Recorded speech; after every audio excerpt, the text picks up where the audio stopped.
देखिए, कहते हैं कि पॉलिटिक्स में ना कोई परमानेंट दोस्त होता है और ना ही कोई दुश्मन होता है। राजनीति कब किस करवट बैठेगी कोई नहीं जानता।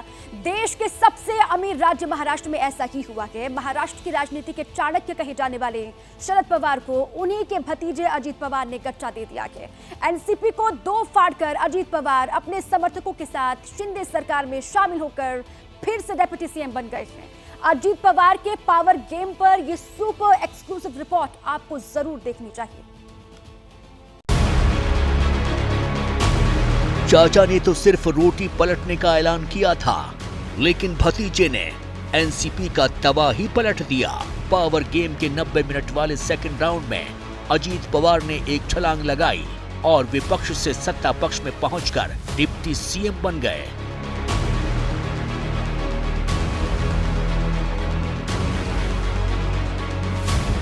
महाराष्ट्र की राजनीति में ये बदलाव कितना बड़ा है, इन तस्वीरों से समझिए।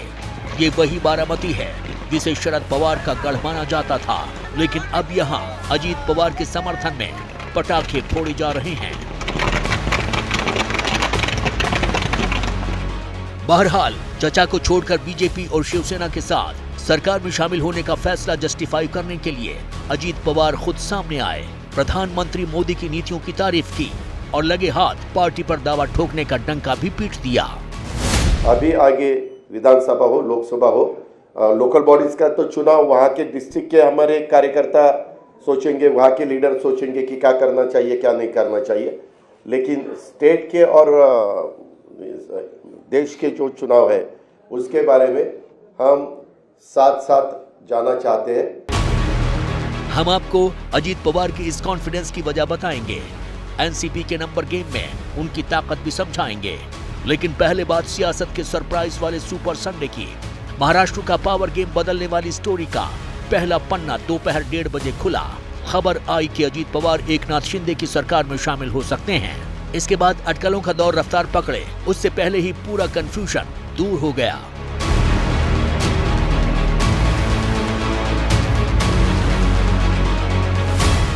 दोपहर के 2 बजते बजते राजभवन तैयार हो चुका था, मंच सज चुका था और अजीत पवार अपने समर्थक विधायकों के साथ राजभवन पहुंच चुके थे। राजभवन में सीएम एकनाथ शिंदे और डिप्टी सीएम देवेंद्र फडणवीस के साथ मंच साझा किया और मंत्री पद के लिए बारी बारी से शपथ का सिलसिला शुरू हो गया। अजीत पवार महाराष्ट्र के डिप्टी सीएम बनाए गए और छगन भुजबल, दिलीप वलसे पाटिल, हसन मुश्रीफ, धनंजय मुंडे, धर्मराव आत्राम, अदिति तटकरे और संजय बंसोड़े के अलावा अनिल पाटिल मंत्री बना दिए गए। इनमें से छगन भुजबल 32 साल से शरद पवार के भरोसेमंद थे और दिलीप वलसे पाटिल की वो तस्वीर भी आपको याद होगी जब एनसीपी अध्यक्ष पद से पवार के इस्तीफे की बात पर वो फूट फूट कर रोए थे। लेकिन अब वो महाराष्ट्र में महाअघाड़ी की सबसे मजबूत पार्टी की गाड़ी पलटने वाले अजीत पवार के साथ सत्ता में शामिल हो चुके हैं।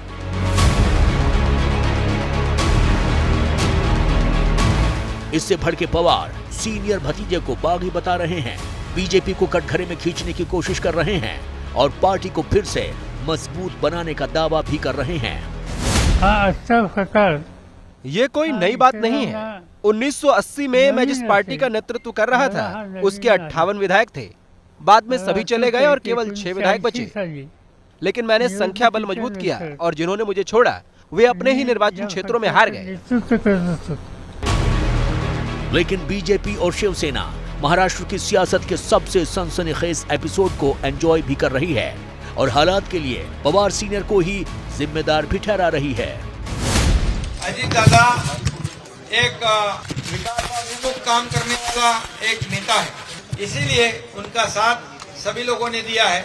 जब किसी कर्मठ नेता जो कार्यकर्ता जो दिन रात काम करता है उसको दबाया जाता है, साइड लाइन किया जाता है, तब ऐसी घटना होती है। पटना में जो लोग इकट्ठे हुए थे, उस इकट्ठे होने के बाद महाराष्ट्र में उसका इफेक्ट आ गया है। पूरा देश प्रधानमंत्री जी के साथ है। सबका साथ, सबका विकास, सबका विश्वास और देश को महान बनाने के लिए सबका प्रयास। तो अभी तो ये शुरुआत है। 5वीं बार महाराष्ट्र के डिप्टी सीएम बने अजीत पवार ने 22-23 नवंबर 2019 की आधी रात वाली बगावत के बाद भी यही ओहदा संभाला था, लेकिन तब उन्हें चाचा के चरणों में लौटना पड़ा था। लेकिन इस बार पवार जूनियर ज्यादा कॉन्फिडेंट नजर आ रहे हैं।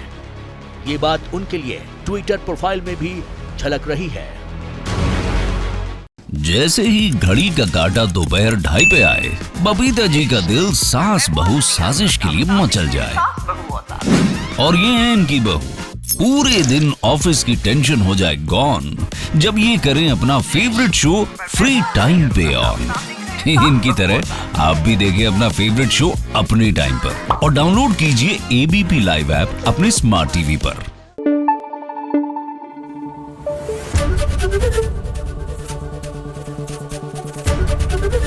एबीपी न्यूज आपको रखे आगे।